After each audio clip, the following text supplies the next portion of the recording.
Laser sights enhance and maintain your accuracy in a time of crisis, preventing tunnel vision and allowing quick target acquisition in awkward shooting positions. Crimson Trace, making laser sight standard equipment. Learn more at crimsontrace.com.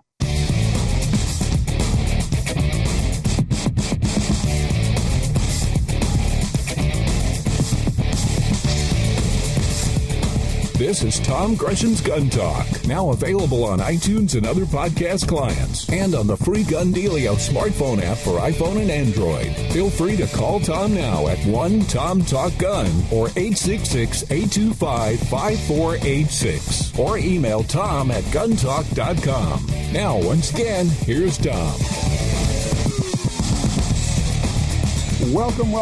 Yes, indeed, this is, in fact, Gun Talk. I'm Tom Gresham. If you'd like to join us here, it's really easy. Just call 866-TALK-GUN or Tom Talk Gun. A lot of things in the news, a lot of things for us to talk about. And, of course, as always, we'd like to get your range reports. If you've been going out shooting, tell us what you've been shooting. Tell us who you've taken out to the range, who you have introduced to the shooting sports. And, you might want to just give us a report on what you've been buying or what you're thinking about buying. We love the range reports. Again, it's 866-TALK-GUN. And, of course, don't forget you can follow me on Twitter. I'm at Gun Talk.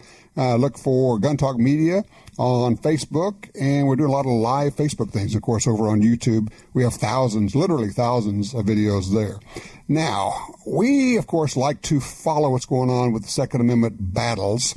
And there are the legislative battles, and then there are the litigation battles, and a lot of movement is taking place on the litigation side.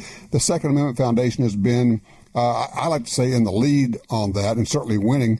And frankly, the general that's leading the charge on a lot of this is Alan Gura, the attorney who, of course, as you know, argued the Heller and McDonald's decisions or cases before the Supreme Court. He joins us right now. Alan, welcome. Thanks for having me, Tom. Great to be back. You bet. Now, we just this week got another win in D.C., the Wren decision. I mean, and like all of these, nothing seems to be ever final, but at least it's a win. Describe what the case was and what the problem was and what happened. Well, it's always nice to win, and of course the story is far from over, but winning is better than the alternative. Mm-hmm. This is the long-running case that we have here in Washington, D.C., Wren, W-R-E-N-N, versus the District of Columbia. Now, this saga started actually way back in 2009. Washington, D.C. had previously, over the years, a May-issue law, which, after the Heller case came out, they changed to a no-issue, no-carry-at-all total ban. We challenged that in a case called Palmer versus D.C., and the court, after many years, eventually struck down the carry ban, saying that you have the right to carry a gun. And so whatever else the city does, it can't totally ban the right completely. Washington, D.C. then came back with a May-issue law of the kind that's familiar to the listeners, I'm sure. And this operates much the same way that it does in New Jersey and Maryland and in New York and in the counties in California that aren't too friendly to the Second Amendment. Mm-hmm. You need to have a very good cause that convinces the police chief that you are deserving of exercising your fundamental rights. We filed a lawsuit. The case had some twists and turns. The first judge we drew ordered that the May issue law be enjoined. He found that it was likely unconstitutional.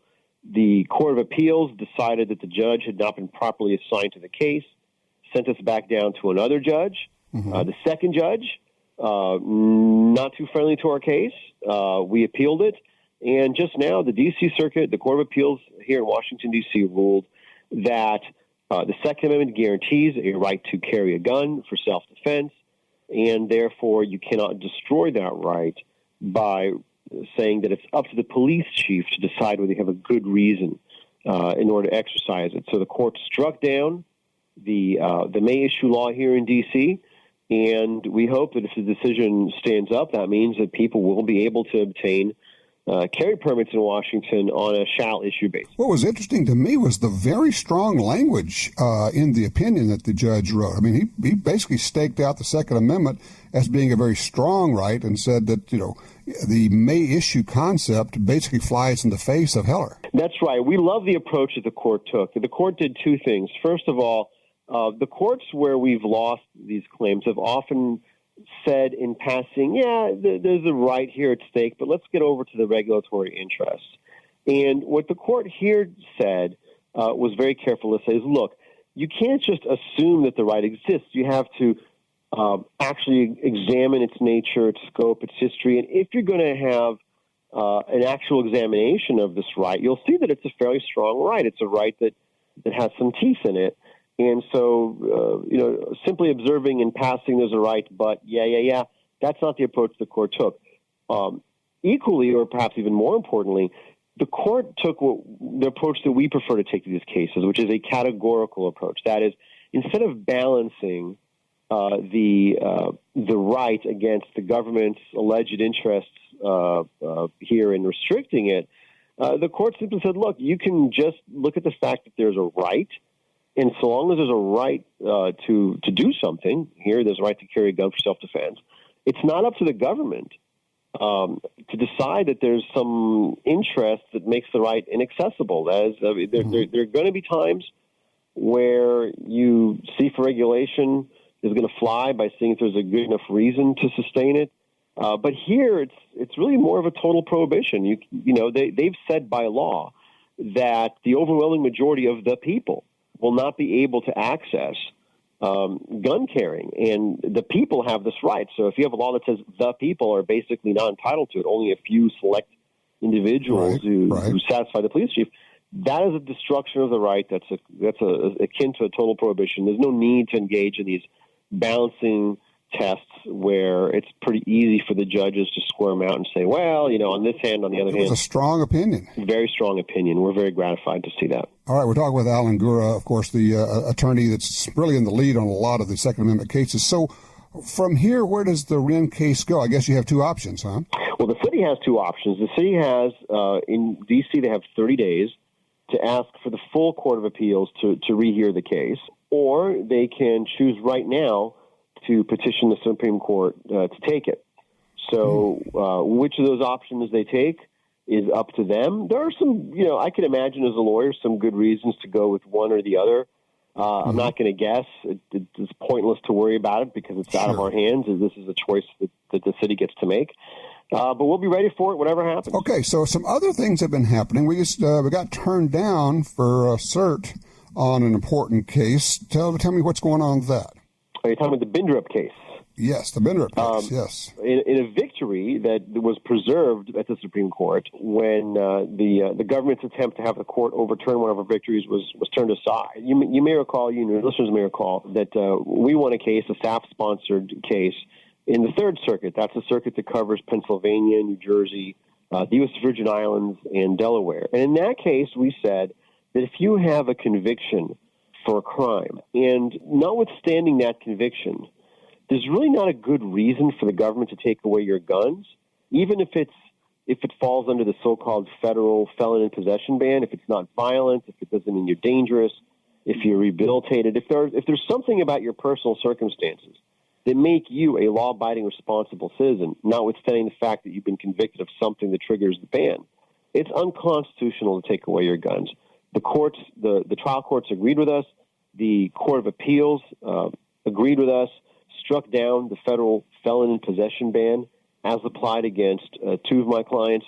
And the Supreme Court, after thinking about it for 6 or 7 conferences over the votes of Justices Ginsburg and Sotomayor, decided to reject the government cert petition. So our victory is preserved, and it's confirmed that, yes, indeed, if you are covered by a gun prohibition of some sort, you still can go to court and say, look, even if the prohibition makes sense, generally speaking, it's okay to disarm this category of people. My facts are different. I am not a dangerous person. Traditionally, none of the concerns that would justify disarmament justify taking away my guns, and that's a case that you can raise in court. Now, we have the other side of that dispute where in the Fourth Circuit right next door, we lost a case on behalf of a gentleman who had a nonviolent conviction. All of his rights were restored under state law. That triggered a full restoration of his federal rights, so he can have a gun under the law of the state he was convicted in, which is Virginia, and under federal law. He became an armed guard and is now a Department of Homeland Security federal protective officer but the state of Maryland will not allow him to have a gun in his home. We live in Maryland because they have a felon prohibition law, and they say you have a financial felony, essentially. No guns for you. So we lost on that. We are petitioning the Supreme Court. I'm very gratified to see that Maryland waived their right to file a response to our cert petition, and the Supreme Court came back and said, no, you need to file a response to this. So obviously we got somebody's attention. I don't know if that's enough to get the case granted, but so far so good. All right. So as we look at the Supreme Court now, and, we all have our various opinions about Donald Trump, but the one thing we do have is we have Judge Gorsuch on the court, or Justice Gorsuch now. This is a huge thing. It is a huge thing. It's great. Obviously, we lost Justice Scalia, unfortunately passed away back in the early part of 2016. Justice Gorsuch is as advertised. He's a man who obviously cares deeply about the Constitution. He cares deeply about the text of laws and wants to see those enforced. And we've seen already in his dissent from the denial in the NRA's Peruta case that he is someone who takes Second Amendment rights seriously. And so he's somebody who I think would be receptive to our claims, and we can't assume any justice will always agree with us on everything.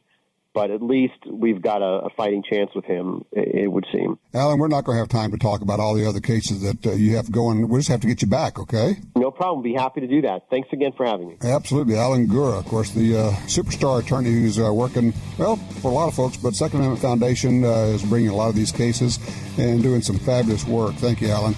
All right, 866-TALK-GUN. Give me a holler. I'll be right back. This is Gun Talk.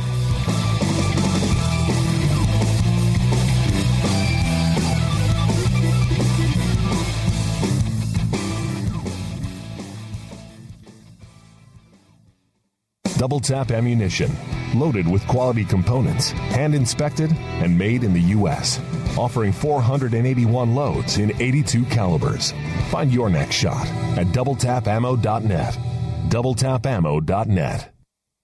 Perhaps more than any other landscape, wetlands embody the life-giving abundance that nature has to offer.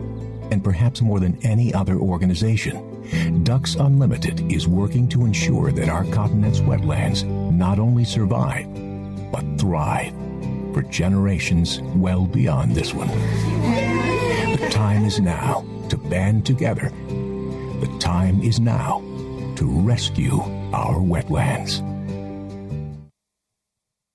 The pistol that redefined pocket carry just got even better. The Ruger LCP-2 has improved sights, an easy-to-rack slide, a larger textured grip surface for a secure grip and recoil reduction, and a short, crisp, single-action trigger pull for real-world accuracy. It's so small and light that there's no reason to ever leave home without your LCP-2. A serious pistol in a pint-sized package. Learn more about the LCP-2 at Ruger.com. If you're like me, you don't have money to burn, but you still want to buy guns, ammo, and accessories. That's why we created GunDealio. That's a free smartphone app. Just download it and start getting the deals. Could be discounts, offers of free magazines for your gun, or you could be the first to hear about new stuff from gun makers. Here's how it works. With GunDealio on your phone, you get alerts when you enter a gun store. Special deals, you know. You don't have to do a thing. It'll do a lot of other cool things, like let you watch gun videos and listen to Gun Talk podcast. Plus, check it anytime for hundreds of deals and offers. Getting more while spending less. Smart, huh? GunDealio. Made in America. Gluten-free. At the App Store and Google Play or GunDealio.com. Cold Defense Ammunition, manufactured by Double Tap. Real defense ammo, designed with maximum effectiveness in mind. Have confidence in the performance of your defensive ammunition with Cold Defense by Double Tap. Available at your local retailer today.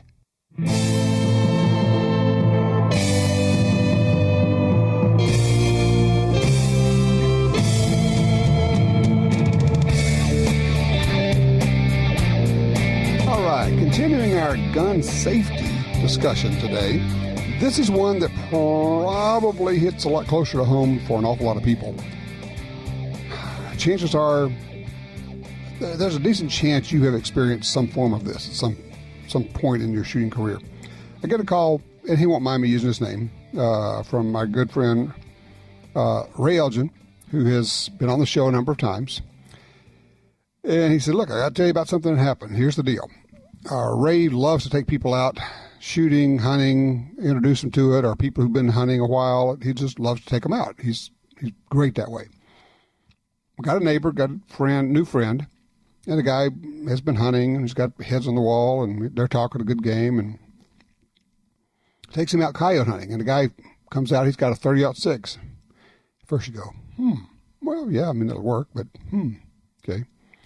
And so they set up, and Ray's to one side and this fellow's on the other side, and the coyote comes in on Ray's side, and he shoots the coyote, and the coyote goes down, and the coyote's flopping, and just as Ray's about to put another shot in him, this guy torches off a 30-06 with its muzzle about 6 inches from Ray's ear. He said it literally knocked him onto the ground, jammed his muzzle into the dirt, jammed dirt up in the muzzle. So it felt like somebody hit him with a baseball bat. And the fellow was just mortified that he'd gotten so excited that he wanted to shoot this coyote too. He was trying to shoot the same coyote, try to put a finishing shot at him. And yeah, I get it. Some people just get excited. They lose sight of what's going on. Have you ever had somebody turn and shoot close to you, get the muzzle blast? Duck blinds are pretty famous for that. You know my old trick with that, don't you? Where if you're in a duck blind with somebody you're not sure about his duck handling, just keep getting closer and closer to him. If you're leaning up against him, it's really hard for him to shoot you. So we talked about this and said, okay, what could we have done? And Ray's lovely wife, Jan, actually come up with a good solution. She said, well, why'd you set up that way? You had not shot with this fellow before. And that was kind of my first thought, too, is, okay, maybe what we take away from this is when we go out with somebody the first time, we set up in such a way that we can keep an eye on that person until we have a pretty good idea of his or her abilities, proclivities, tendency to get excited, ability to stay under control, et cetera, et cetera. Gun handling, safety, muzzle control, all of that. Maybe make sure you're set up where you can see this person. And you know my deal about that, where you get one pass of being casual or careless with a muzzle. You get one warning from me. After that, we're all going home, or I'm going home. You can stay. You can do whatever you want to do, but I'm going home. If it's in my car, we're going home. Or you can stay. I don't care. So have you ever had that happen? Where somebody torched one off close to your ear. How'd you handle it? What'd you say? Just thinking about it here. Just thinking. Let's see here. Let's go to talk to Greg on line 2 out of Fresno, California. Hey, Greg, you're on Gun Talk. Hey, thanks. Well, maybe a naive question. Has anyone ever challenged carry permits at all just because the Second Amendment gives you the right to bear arms, to carry them around? Yes, it's been challenged. I think, and forgive me, okay, those who are lawyers, forgive me, but I think where we are at the moment is the current understanding is citizens have to be able to exercise the right to bear arms, the bear arms part, carry guns, but they can be allowed, if you will, I hate that word, but allowed to open carry or conceal carry. And so one or the other could be prohibited as long as the other is available to them. So that but if you said, okay, we're going to ban open carry, and then like California say in some places, but we're going to require you to show good cause before you get a permit, and then they just don't find that anybody has good cause, which is a de facto ban on concealed carry. I think that is going to get challenged, relative to this case we just heard about in D.C. And I think all of that's going to work its way up to the Supreme Court. As far as just a direct challenge on the whole concept of concealed carry permits, probably someone has. I just don't know where it's gone, if that helps. Okay, I was just curious. Like I said, naive question probably, but No, that's all right. Not a problem at all. Let's see here. Quickly, we're going to get to Jim on line 3 out of Nebraska. Hey, Jim, we got about a minute, so dive in, please. Yeah. Double rifles. Winchester used to make a Grand European over-under double rifle. Okay. Mass-produced, just out of the factory. Still quite expensive. Sure. Are you familiar with them? I just vaguely remember that they had them. That's all. Oh, okay. I have tried the internet. You get very little information. I've called Winchester. Winchester hardly remembers they even made them. So what do you need to know? What are you looking for? Well, I would like to purchase a double rifle. The Winchester double rifle is around $4,000. You move up from there to about $7,500, and then on up. And I mean, to some people, $4,000 isn't a lot. $4,000 is a lot to me on a gun. You know what I always say to people if they say, "Well, that's really not a lot of money," I say, "Okay, well then give it to me." Yeah. And they go, "What?" I say, "Well, if it's not a lot of money to you, just hand it over."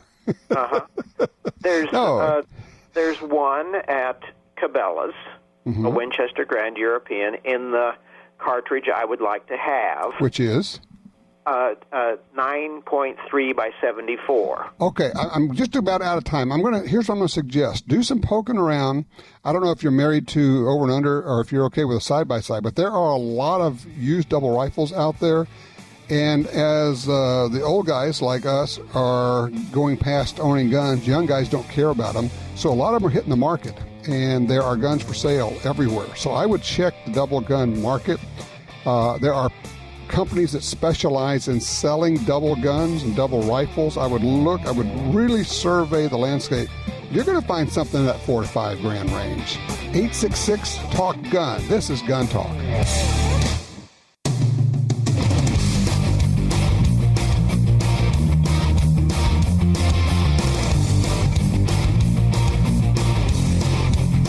Gun Talk encourages you to support the local sporting goods store, gun stores, ATV dealers, and other local businesses in your area who advertise on this station and Gun Talk. Only together can we protect our rights. You're listening to Washington Times opinion page regular contributor Tom Gresham. All right, still looking for those reports. If you ever been out hunting with somebody who just wasn't paying attention, you end up getting an earful of muzzle blast. Or do you have a friend? I had this once, who no matter what you said, just couldn't, wouldn't, whatever, watch his muzzle. Had a friend like that back when I lived in Virginia, and still stayed friends with him. I just never went hunting with him again. After the second or third time, I said, I'm not going to fix this. So I'm just not going to subject myself to it. I'm not going to put myself in that kind of jeopardy. Just looking for your thoughts out there. 866-TALK-GUN, or just dial Tom Talk Gun. That'll get you in here. Must be a day for talking about legislation and litigation and things that are going on out there, because we had Alan Gura on, and we had Congressman Hudson on talking about the reciprocity bill. And now we're going to talk about some successes on the knife front out there. Doug Ritter from Knife Rights joins us right now. Hey, Doug. Hey, Tom. How are you? I am well. You got to be smiling. Got some pretty good news coming out of Michigan, huh? Yep. Governor signed our bill in Michigan, so Switchblades will be legal on October 10th, which is a huge victory for us. I mean, not that we don't still have more work to do, but these are great when we win one, and this has been a year where we've been winning them. Well, I'm just going to say, this is there have been kind of a whole string of wins. You know what? If you could give us kind of the Cliff Note version, because I think people do not understand what it takes. And Knife Rights, make no mistake, there may be another group out there trying to take credit for it. Knife Rights is the group that did this. What does it take in terms of working with legislators and showing up and all the rest of it? Well, first of all, you do have to show up. Yeah. It involves a lot of travel. We're coming up on the start of our fall busy season, and both I and Todd Rathner, our lobbyists, will be on the road for most of the rest of the year through basically next spring or summer. Takes a lot of time actually meeting with legislators, persuading them that what you're doing is a good idea, and encouraging them to do something about knife laws, which we've been incredibly successful at. I mean, 24 really have. bills passed state after state after state. Explain to somebody who says, well, why would I want to legalize switchblades? What's the deal, and where's the jeopardy for the average person that they may not even know about? Well, the jeopardy when you have any kind of knife illegal, whether it's switchblades or what we now call automatic knives, or dirks, daggers, Bowie knives in the case of Texas, where we've just made them legal after 140 years. The jeopardy is you get caught with one, or you have a situation where an item isn't well defined and someone says you're caught with one, whether you think it's one or not, you go to jail. That's bad. Yeah, no kidding. And that happens. I mean, and the thing is, a lot of people are saying, well, yeah, I just got a regular old pocket knife. Yeah, but depending on where you are and how the law is written, your regular old pocket knife may actually be included in these banned knives, even if it's just like a one-hand opening knife, right? Well, talk to 70,000 people in New York City who've been arrested for carrying pocket knives that are legal everywhere else in the United States. I mean, we're talking about your basic Benchmates, Kershaws, just regular old pocket knives. 70,000 people have been arrested in New York for carrying those. Typically, it's some guy who's wearing it the way he's always worn it. He's got the little clip in his pocket sticking out there. Cop sees the clip, walks up, boom, you're busted. Yeah, and it's a potential year in jail in New York. Yeah. It's a huge problem. You know, we've got a bill going that's passed the legislature there for the second year in a row. Last year the governor vetoed it. It should be going to the governor here shortly again. Hopefully this time around he won't. But meanwhile, for 6 years we've been in federal court suing them in a civil rights case. I mean, all of that takes an enormous amount of time and money. It's really the second front in the defense of our Second Amendment. I mean, this ultimately what this is all about. When it says keep and bear arms, it doesn't say guns, it says arms, and knives are arms. So, yeah, it is a Second Amendment issue. And you mentioned, the very last thing you mentioned, which is not going to go unnoticed, is you said it takes time and it takes money. It takes an inordinate amount of money, and you are a teeny tiny, and truth in advertising here, I am on the board of Knife Rights. I am a big believer. We are an incredibly tiny little group with like no staff. Yeah, you're talking to most of it. We're talking to the staff right now, yeah, pretty much. You've been incredibly successful over the years doing this, but it takes some dollars, which leads us to one of the coolest giveaway spectacular things. It is unbelievable. So we got to talk about this. What do you call this thing? It's the Ultimate Steel Knives, Guns, and More Spectacular, and today and Monday are the last 2 days of it for this year. Oh, okay.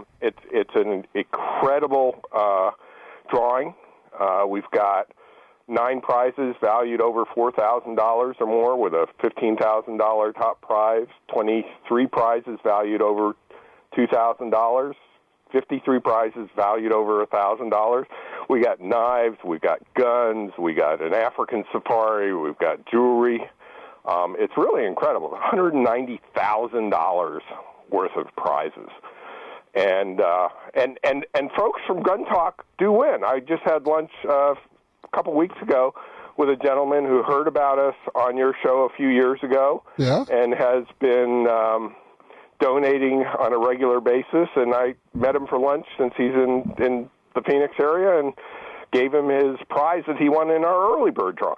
Oh, wow. That's outstanding. So people who are listening right now very likely, very possibly could win. What's it take to enter? You just buy tickets? You make a donation. Okay. $20 to get in, $100 you get 9 chances to win, and it goes up from there. I mean, it's like your typical drawing or raffle, except you get to pick your prize. How's that? When you're drawn, you get to pick your prize from all that remain. So you not only get to win something cool, but you get to win something you really want. Is it done in the order that, I mean, you pull a name out and that's number 1, and pull another name out and that's number 2, and then that's the order they get pulled? So the first guy or gal gets their pick of everything that's in the drawing, and the second person drawing gets their pick of everything but what the first person drew. So there's actually 2 drawings, because we have a tail end drawing that's got $20,000 worth of stuff in it. So when if you get the call from Doug Ritter, says, okay, you're number 1, you just scroll through this thing and find the thing, whether it's a Ruger precision rifle or a $10,000 knife or whatever it is that turns you on, custom knife, you just pick that and it's yours. It's that simple. Holy cow.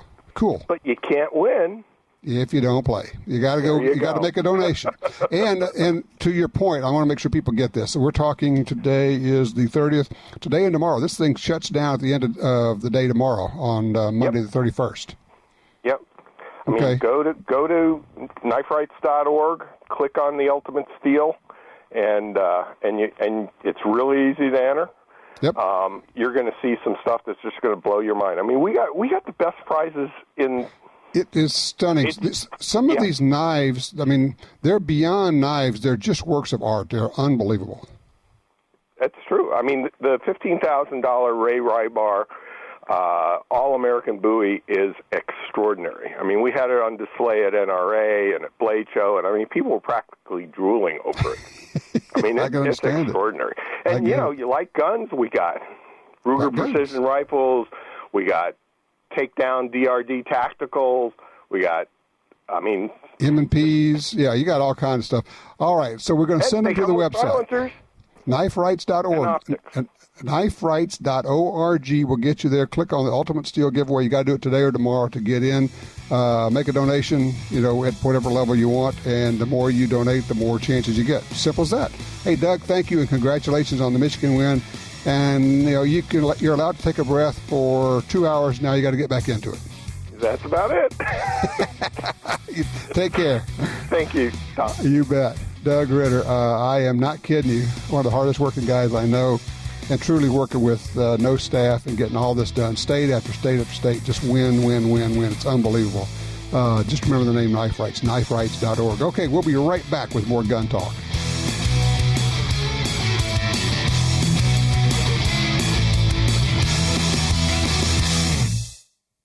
Hardcore tactical professionals who put their lives on the line every day depend on Surefire. For decades, Surefire has built the first and finest professional-grade flashlights, weapon-mounted lights, hearing protection, and suppressors. We build the best because lives depend on it, and we know failure is not an option. We design, engineer, and manufacture Surefire products right here in the U.S. For you, for your loved ones, Surefire. American built, American strong. Surefire.com. If you carry a gun, you need training. Your concealed carry class was definitely not training. But time, money, and obligations keep you from spending days at a shooting school. The trusted folks at Gun Talk can help. Concealed Carry 1, our DVD featuring the VADA Group, covers what gun, what holster, how to carry, where to wear your gun, and much more. Visit shopguntalk.com. That's shopguntalk.com. Look, this really is life and death. Learn how to stay aware, how to get away, and how to fight if you must. At shopguntalk.com, you can get the 2 DVD set, including Fighting with the 1911 with Tiger McKee. No matter what gun you carry, this vital training info can save your life. Learn the draw, the stance, reloading, vital gear from Gun Talk. That's shopguntalk.com. Shopguntalk.com. Responsible owners control access to their firearms, even when they may need them in a hurry. Liberty Safe, the nation's leader in gun safes, offers 6 models of handgun vaults. Strong, simple to use, open with a key or fingerprint. Put your handgun in the compact vault, lock it away until you need it. Then it's in your hand almost instantly. Pick the Liberty Safe handgun vault that's right for you. LibertySafeHD.com. There's only one place where you can buy that firearm you've always wanted and turn it into your very own. That place is Brownells.com. Now offering a huge selection of firearms from all your favorite brands. Brownells is the spot to buy online. When you're choosing your gun, be sure to look over the enormous selection of parts, accessories, ammo, and more to make that firearm your masterpiece. Brownells.com. Serious about firearms. Alien Gear Holsters, the most comfortable concealable holsters on the planet, is proud to craft the award-winning Cloak Tuck 3.0. Dubbed the best holster in the history of ever by Concealed Nation readers, this American-made IWB holster includes a forever warranty, free shell trades for life, and a 30-day test drive. All for just $43.88. Learn more about the most advanced concealed carry holster at aliengearholsters.com.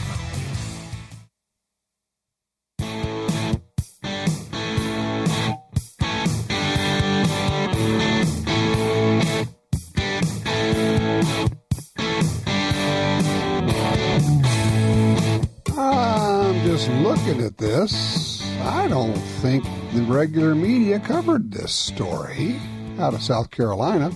You know how the media, everybody, the gun control groups keep saying that whole good guy with a gun stopping a bad guy with a gun, that's just a myth. That's just something the NRA made up to sell guns. Yeah, well, what we got is last week. Yeah, or not 2 weeks ago now. Week and a half. A young woman with a concealed carry permit and a handgun stopped a terrorist-style vehicular attack on mourners at a cemetery or at a funeral in Columbia, South Carolina. Jennifer Timmons, she's a spokeswoman for the Columbia Police Department, confirmed that the young woman drew her firearm after a man weaponized his car in an attempt to kill mourners. Man. So when you hear people say, oh, that's just a myth, the problem is it happens time and time again. The good guys, and in this case a good gal, with a gun stops a bad guy, in this case not even with a gun, but with a truck or a car, and we know how deadly those have turned out to be. Yeah, I still haven't seen that story. Oh, here's another heads up for you. And I've mentioned this before, okay? I've mentioned this before. Please pay attention. If you are an American Idol fan, you remember Scotty McCreery, goes by Scott McCreery now, the guy with the bass or baritone voice, good singer. He won Idol. He was cited for carrying a loaded handgun through an airport, the Raleigh-Durham International Airport, North Carolina. He said he'd been out shooting. He had the gun in his backpack. He forgot it and tries to go through this backpack. Okay, here's the deal, guys and gals. Do not, for a second, for a moment, for a microsecond, ever put a gun or ammunition in any bag, suitcase, purse, bag, backpack, anything that you carry on airplanes. Off limits. Never go in there. Have a separate range bag for your gun. Does not go into your backpack. Even if you say, well, I'll just shove it in there to go from the car to the house. No. That's how people end up getting caught with a gun in their bag as they go through security at airports. It's just one of those deals. It's like we're always watching our muzzle. We're always assuming a gun is always loaded, right? So you just can't do that. So just make it a rule. Not gun, not ammo, not magazine, never goes into your bag, purse, backpack, briefcase, whatever it is you use that you have as carry-on for airlines. You don't want to do this deal. That's a mess. I had a friend that had that happen to him. It took a long time to get that sorted out, let me tell you. 866-TALK-GUN. This is Gun Talk.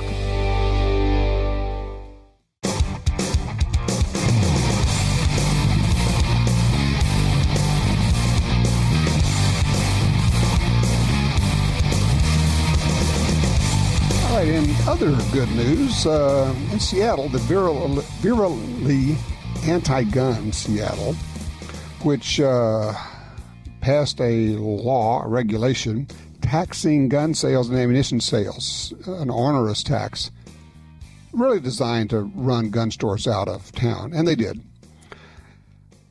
But they said, this is going to, they told city councils, this is going to raise $300,000 to $500,000 in taxes for the city.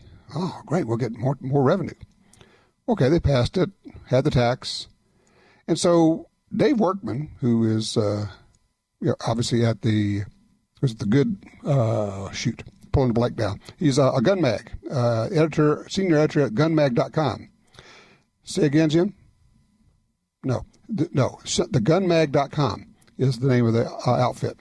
And he filed one of those Freedom of Information requests, said, well, how much tax have you collected? Because thinking, it's not going to be $300,000 to $500,000. City Council says, well, we're not going to tell you. So, wait, that's a public record. You have to tell me. So they said, no, we're just not going to tell you. So they sued. I mean, Workman sued, also the Second Amendment Foundation sued, and the judge just came back and said, well, of course, you got to tell them. What are you doing here? So they're saying, well, the number's going to come in a little bit lower, like maybe under 100,000, maybe just a touch over, something like that. So not the $300,000 to $500,000. So they were embarrassed that it didn't come out to be what they wanted to be or what they said it would be. But it did accomplish what they wanted, which was a ban on gun stores in Seattle. So they were able to get that done. Yeah, shoot. Mike's on 4 out of Seattle. Speaking of Seattle. Hey, Mike, long-term gun storage. What are you doing here, man?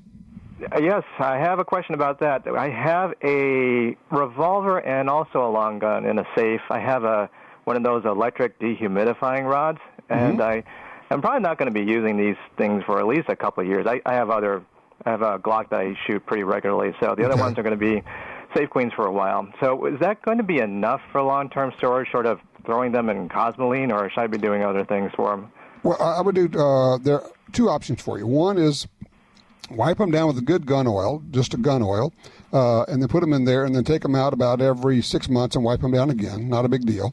The other possibility would be if you go to Brownell's website, brownells.com, they have pages and pages of all sorts of things for protecting guns from rust.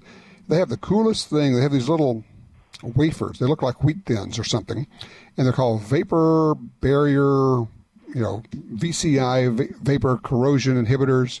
Anyway, they give off a gas that prohibits, it stops guns from rusting.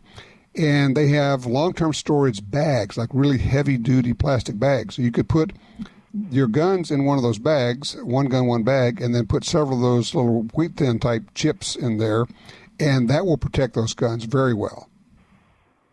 Oh, that's a great idea. So the bag or the wafer, throw them in there, and I'll just check in on them about every 6 months. That sounds great. But it'll work just fine. All right, I understand you got a site that you like, so give me the 1-minute version.